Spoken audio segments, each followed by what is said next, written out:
Hi, I'm Tony Northrop, and for my photography buying guide, I'm going to talk about sensor size, crop factor, focal length, and aperture, because yes, you need to take that crop factor and multiply it by your aperture if you're going to be comparing different lenses. And before you get mad and write an angry comment, hold on, I'm going to demonstrate it all and I think you'll understand.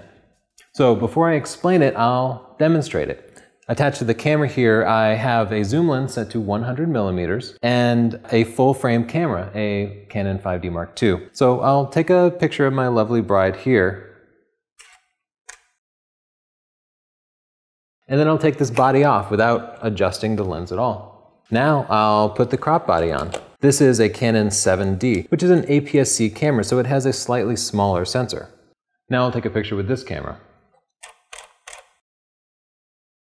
So you can already see without making any adjustments, 100 millimeters looks very different on a full frame camera than it does on a Canon 7D. So I'll take this camera off and put on one more camera, and this is going to be a camera with a 2x crop factor, a micro 4/3 camera with an adapter.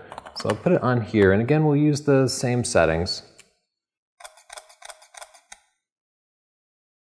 So as you can see with the same lens, changing bodies change the angle of view. Basically, it looks like I used a more telephoto lens or I got closer and closer to Chelsea. With the smaller sensor, the image size from the lens is the same, but the sensor's seeing a small part of it and thus it's cropping it. And this is what we call the crop factor.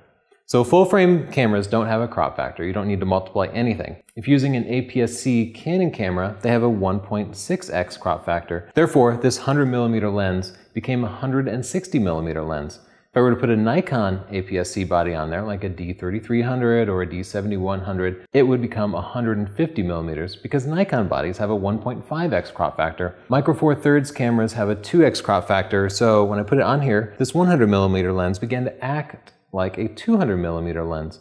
Now here's where things get interesting. I am going to switch back to the full frame body. This time I'm going to take a picture at 200 millimeters. So in theory, it should look just like the last picture that I took of the micro 4/3 sensor.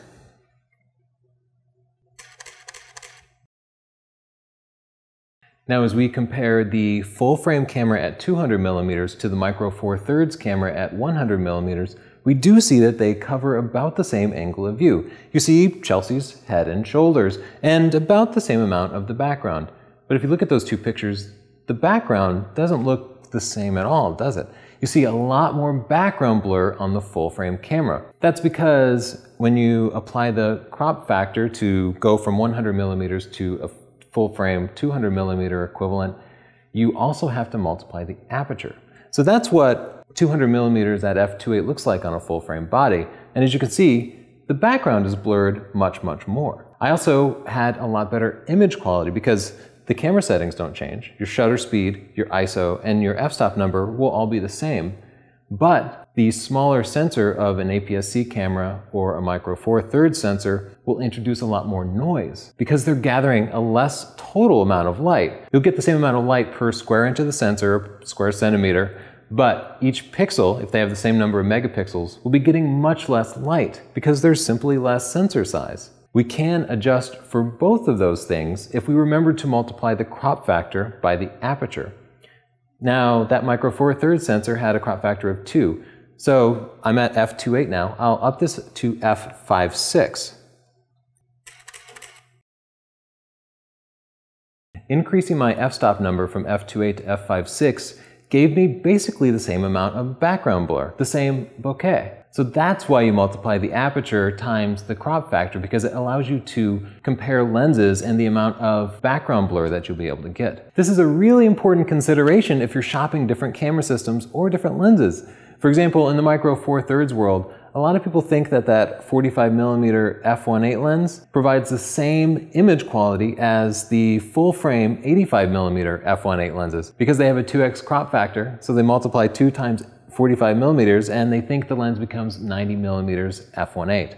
It doesn't. It becomes a 90 millimeter f3.6 lens, so you're not going to get the same background blur as you would with a full frame camera.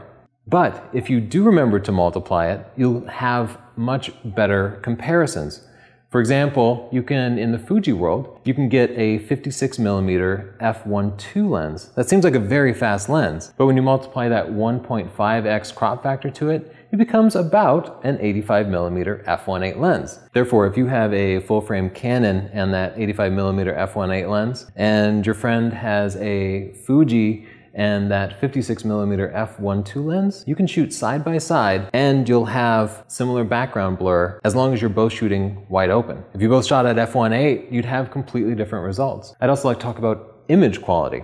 People think that smaller sensors have worse image quality, but that's not really the case. At least it's not that simple. If you were to shoot them with exactly the same settings, in most cases the smaller sensor would have a lower level of image quality because each pixel is gathering less light, and that just introduces more and more noise. The more light you give your pixels, the cleaner your image is going to be. The way you can adjust for this is by using faster lenses on smaller sensors. In the example I just did, shooting with a full-frame camera at f5.6 required me to increase the ISO 2 stops. I was able to shoot with an ISO 2 stops lower on my Micro Four Thirds camera, and that gave me better image quality because the Micro Four Thirds camera was shooting at a lower ISO. You can get similar image quality between larger sensors and smaller sensors if you use lower ISOs. To summarize, if you're comparing lens and picture qualities between cameras of different sensor sizes, use the crop factor and multiply it times both the focal length and the aperture.